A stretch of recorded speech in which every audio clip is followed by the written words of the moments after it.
Lepo pozdravljeni. Ob dnevu državnosti v Sevnici tradicionalno pripravljajo skupno posavsko praznovanje s slovesnim koncertom v Sevnici.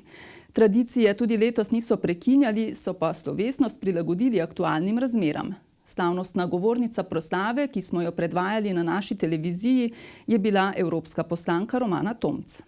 Cenjene državljanke in državljani, ponosen dan državnosti vam želim. Letošnje praznovanje tega dne je nekoliko drugačno, prilagojeno na situacijo, ki je nastala. Vendar v življenju so spremembe edina stalnica in spremembe so se dogajale takrat, ko so se dogajali dogodki, ki jih obeležujemo danes in se dogajajo tudi danes. Vendar današnje spremembe so nekoliko drugačne. Sovražnik oziroma kriza, ki nas omejuje, je prinesla marsikaj. Drugače ravnamo, drugače postopamo. In verjamem, da je skrb vsakega izmed nas, državljana, zelo pomembna in vsak jo izraža na svoj način. Nekdo z intenzivnim delom, nekdo z umikom osamo, nekdo z veliko odgovornostjo, nekdo z nekoliko manjšo, tudi nekdo s kolesarjenjem. Vendar verjamem, da vsakdo izmed nas izraža na svoj način skrb za boljšo prihodnost in za čim hitrejše premagovanje te krize. In verjamem, da bodo politike vse v državi znale razumeti to sporočilo in da bomo skupaj čim prej išli iz te krize. Skupaj gradimo boljšo državo in skupna skrb je izredno pomembna. Zato tudi današnji način praznovanja prinaša pozitivno spremembo. Drugačen način pa kljub temu moramo ostati povezani skupaj v občini, v regiji, v Posavju, pa tudi v državi in biti enotni. Verjamem, da bomo s tem praznovanjem pokazali enotnost, pokazali nov pristop in verjamem, da bomo tudi ponosni in ponosno praznovali ta velik praznik. Drage Posavke in Posavci, dragi prijatelji, v veliko čast mi je, da vas imam priložnost nagovoriti ob največjem in najpomembnejšem slovenskem državnem prazniku, Dnevu državnosti. Obeležujemo namreč spomin na 25. junij 1991, ko je Slovenija stopila na pot, ki nas je pripeljala do današnje samostojne Republike Slovenije. Obžalujem, da se nismo mogli zbrati na Sevniškem gradu, kjer običajno praznujete to pomembno obletnico in kjer bi si lahko izmenjali pozdrave, stisnili roke. Naše načrte je žal spremenila kriza, kakršne ne pomnita ne Slovenija, ne Evropa. A najpomembnejše je, da smo in da ostanemo zdravi. Nekateri so zaradi nevidnega sovražnika, ki je posegel v naša življenja, izgubili svoje bližnje, prijatelje. Nekateri se z boleznijo še vedno borijo. Žal mi je za vsako življenje, ki je bilo izgubljeno. Prav vsa so dragocena. Čeprav se proti nevidnemu sovražniku zelo težko boriti, smo Slovenci krizo zaenkrat prebrodili zelo dobro. Pravzaprav lahko rečemo odlično. Vlada Janeza Janše je takoj po nastopu sprejela ukrepe, ki so nam sicer za nekaj tednov življenje obrnili na glavo, nas prisilili, da smo ostali doma. A večina nas je prav zato ostala zdravih. Bodimo hvaležni za to in bodimo hvaležni za čas, ki smo ga lahko v tem času preživeli s svojimi družinami. Priložnosti za druženje s prijatelji bo še dovolj. Ob tem se velja iz srca zahvaliti vsem tistim, ki jih je dolžnost klicala k delu in zato niso mogli ostati doma. Zares iskrena hvala zdravstvenemu in drugemu strokovnemu osebju, trgovkam in trgovcem, storitvenim delavcem in vsem drugim, ki so se kljub negotovim razmeram trudili, da je naše življenje potekalo kar se da normalno. Spoštovani, v Sloveniji to aktualno krizo spremlja še nek poseben, demokratičnim družbam nepojemljiv spopad s preteklostjo. Gre za vprašanje prenosa oblasti. Očitno je, da so se nekateri na oblast tako navadili, da jih že samo misel, da jo lahko izgubijo, spravlja v obup. Sredstva in načini, kako jo zadržati, presegajo vse meje razuma. Žalostno pri tem pa je, da smo državljani in državljanke Slovenije v tem zlorabljeni in izrabljeni kot sredstvo, s katerim se skušajo nekateri obdržati na oblasti. Tisti, ki so v ključnem času vrgli puško v koruzo, in tisti, ki Slovenijo obvladujejo in hromijo že od njenega nastanka, seveda nočejo sprememb. Menjava oblasti po demokratični poti pa je v zdravih demokratičnih družbah povsem normalna, je zaželena in koristna. V Sloveniji očitno še nismo na tej stopnji razvitosti. In škoda je, da nismo zmožni normalnega sodelovanja, pa smo bili na zelo dobri poti. Spomnimo se ob tem 3 desetletji nazaj. Nikoli, ampak res nikoli nam ne bi uspelo, če bi bili takrat tako razdeljeni, kot smo danes. Zdi se, da se v teh dneh ponovno nahajamo v nekem ključnem obdobju. Korona kriza, katere gospodarske posledice je že čutiti, bo spremenila Evropo, spremenila bo svet in tudi Slovenijo. Tem spremembam žal ne moremo uiti, lahko pa se nanje zelo dobro pripravimo, tako z ukrepi slovenske vlade, kot s pomočjo tudi Evropske unije. Sodelujem v strokovni ekipi vlade, ki je do sedaj pripravila vse 3 pakete proti korona ukrepov in pripravlja tudi 4. in bo pripravila tudi 5., če bo potrebno. Trudimo se, da pomoč pride do vseh, ki so v teh mesecih, ki so se znašli v stiskah, in da v času, ki je pred nami, vsi mi izidemo iz krize s čim manj škode. Vsaka kriza pa je tudi priložnost za nov začetek. Samo izkoristiti jo je treba za pozitivne cilje. Slovenci smo pregovorno uspešen in ambiciozen narod. Verjamem, da tudi vi, tako kot jaz, ostajate optimisti glede naše skupne in boljše prihodnosti. Državljani in državljanke, Slovenci in Slovenke, si zaslužimo državo, ki nudi možnost za ustvarjalno in kakovostno življenje. Tako mladim za razvoj njihovih talentov, kot tudi starejšim, da v miru uživajo jesen življenja in seveda vsem tistim vmes. Tistim mladim, ki v tujino grejo nabirati znanje in izkušnje, želimo odpreti vrata nazaj v domovino. V Sloveniji morajo videti dolgoročno varno okolje, kjer bodo lahko neobremenjeno razvili svoje potenciale, si ustvarili družino in uživali pokojnino. Starejši si zaslužijo državo, ki bo zanje poskrbela tudi potem, ko so oni vse življenje vlagali vanjo. In podjetniki si zaslužijo primerno poslovno okolje. Slovenska družba se žal stara hitreje, kot ji naš pokojninski sistem uspe slediti. Upokojenci v dolgih vrstah čakajo pred domovi za starejše, pred specialističnimi ambulantami ali pa le pred blagajno v trgovini, seveda v skrbeh, ali bo pokojnina zadostovala za nakupe. V zadnjih letih so bili deležni le obilice praznih obljub, narejenega pa je bilo bore malo. Nova slovenska vlada je že s koalicijsko pogodbo pogumno napovedala urejanje razmer v državi. Čeprav se je morala najprej soočiti s kruto realnostjo svetovne epidemije v zdravstvenem pomenu, je že v okviru ukrepov za zajezitev te krize najprej poskrbela za najbolj ranljive skupine v družbi. In prav upokojenci so bili med prvimi deležni pomoči.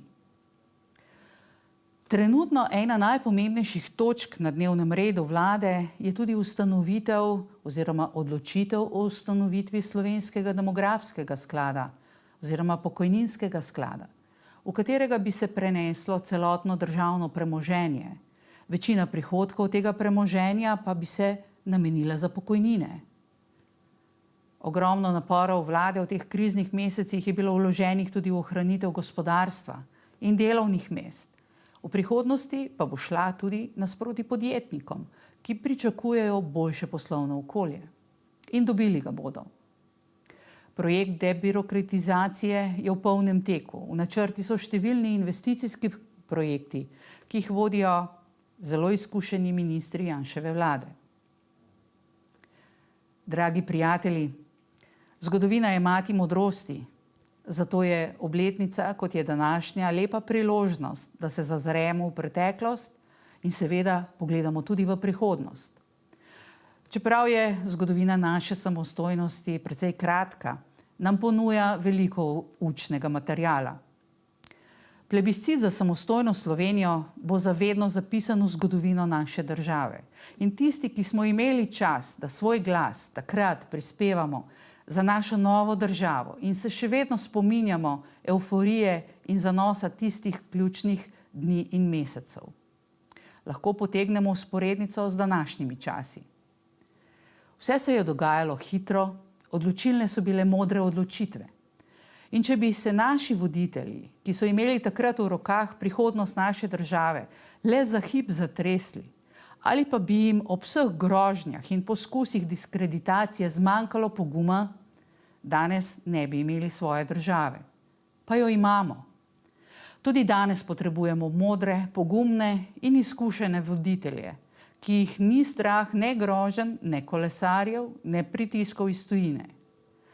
Poleg tega pa tudi potrebujemo sodelovanje nas vseh za naše skupno dobro. Slovenija bo prihodnje leto dopolnila okroglih 30 let. Ampak leto, ki je pred nami, bo še težko. A verjamem, da bo Slovenija iz krize išla kot zmagovalka in mi vsi skupaj z njo bomo zmagovalci. Slovenci smo sposobni, smo delovni, smo pošteni. Mogoče smo malo premalo samozavestni. Bodimo ponosni na to, kar smo v kratki zgodovini samostojnosti dosegli. Zato vam vsem skupaj želim lepo praznovanje Dneva državnosti. Upam, da slovenske zastave plapolajo v vseh vaših domovih. Pokažimo, da smo Slovenci ponosni na svojo državo in da nam viharna pot ni omajala zaupanja v njeno jasno prihodnost. Srečno! V Sevnici so podpisali pogodbo za pripravo občinskega podrobnega prostorskega načrta za gradnjo stanovanjske soseske ob Drožanski cesti. Člani občinskega sveta občine Sevnica so sicer omenjeno območje že obravnavali kot prostorsko pobudo za gradnjo potrebne družbene infrastrukture.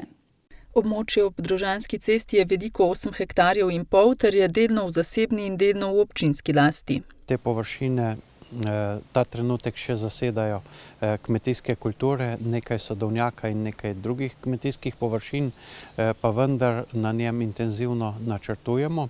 V preteklem obdobju, nekako preko zime, smo opravili geološke raziskave o stabilnosti terena, o zmožnostih, ki jih daje ta teren, in pred nekaj dnevi smo podpisali pogodbo za izdelavo občinskega podrobnega prostorskega načrta.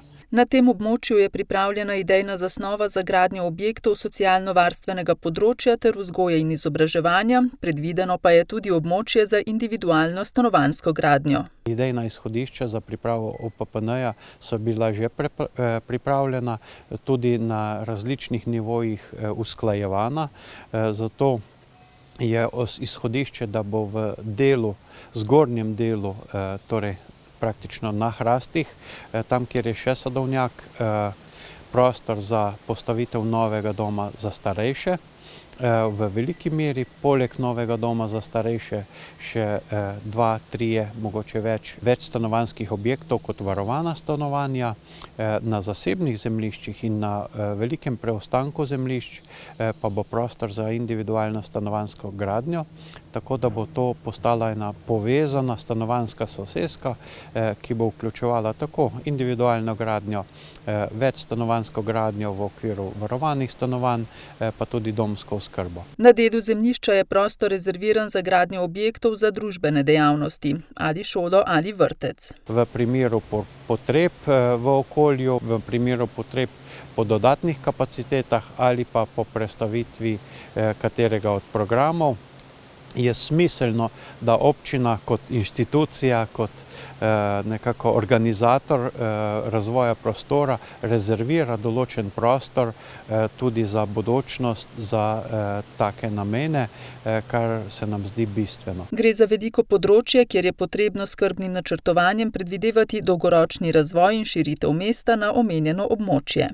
potem komunalno urejanje in sama izgradnja bo pa zagotovo postopna v prihodnjih letih, verjetno pa najprej objekt doma za starejše in pa individualna gradnja, tako na zemljiščih, ki jih nekako ima v lasti ta trenutek občina, kot na zasebnih zemljiščih, kjer so zasebni lastniki zemljišč ravno tako zainteresirani za individualno gradnjo stanovanjskih hiš. Junija so na obnovljenem sevniškem bazenu odprli kopalno sezono. Potek temeljite obnove bazena so podrobneje predstavili na novinarski konferenci. Obnova bazena Sevnica je bila zaradi dotrajanosti bazenske školjke in zastarelosti tehnologije za ustrezno pripravo kopalne vode nujna. Obnova je potekala v dveh fazah v letih 2019 in 2020. Po 33 letih rabe je prišlo do res celovite prenove bazena, bazenske školjke v lanskem letu pred kopalno sezono. Tako da je bila lanska kopalna sezona v novi prenovljeni bazenski školjki in ob stari strojnici, ki je pripravljala vodo v starih filtrih in je bila uspešno ta sezona tudi lanska zaključena. S 1. septembrom pa se je pričela prenova bazenske strojnice, tako da je sedaj prenovljeno vse. Sama investicija je zahtevala 1 200 000 evrov vložka. Kar je izredno veliko. Pa vendar kvalitetna prenova je zahtevala ta sredstva in verjamem, da bo zopet za nekaj desetletij ta prenova lahko služila svojemu namenu.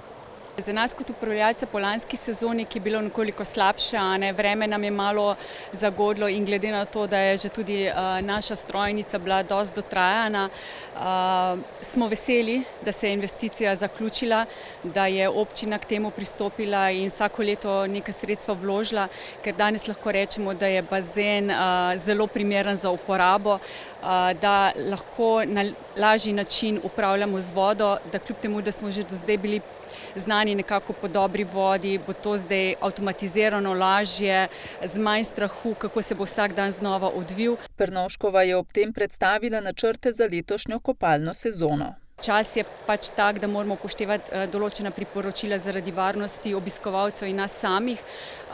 Kljub temu so pripravili pester program, ki nekako ne bo zaostajal za preteklimi leti, razen otvoritveni dan ne bo imel te otvoritvene atrakcije. Bomo pa poskrbeli za animacije za najmlajše ob četrtkih, ponedeljkih, sredah in petkih bomo imeli aerobiko. Poskrbeli bomo tudi za druge animacije v vodi in ob vodi. Dajali bomo priporočila in obiskovalce nekako spodbujali k upoštevanjem tem varnostnih ukrepov, da pač se dezinficirajo v prihodu na bazen, da upoštevajo varnostno razdaljo, kar je danes zelo pomembno. A vendar so prepričani, da z izvajanjem teh programov lahko dajejo zgled, čeprav imajo s tem določene dodatne obveznosti. Naša nekako posebnost je, da vsakemu obiskovalcu omogočimo tudi uporabo ležalnikov in pa senčikov in ležalniki tokrat bodo morali biti dodatno dezinficirani po vsaki uporabi, pa vendar nadejamo se dovolj velikega števila obiskovalcev, predvsem zato, ker pokrivamo tako Sevnico kot nekako to dolino do Trebnjega in zasavski del. Prihajajo družine, mlajši posamezniki in prepričani smo, da če nam bo služilo dobro vreme, da bomo vsi zadovoljni. V tem kompleksu športno-rekreativnih objektov, pa tudi turističnih, je bazen en bistven element. Verjamem, da bo ne zgolj v njem rekreacija in zabava, pa da to v letošnjem letu predstavlja tudi turistično zanimiv objekt, kajti pohodniki, kolesarji, tudi ribiči bodo v delu, upam, koristili ta bazen kot dodatno ponudbo, če bodo nekaj dni preživeli v Sevnici ali v okolici na nekem aktivnem oddihu.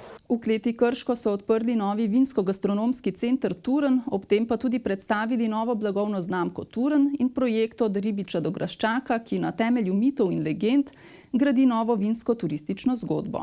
Vodilni partner v projektu je Kmečka zadruga Krško.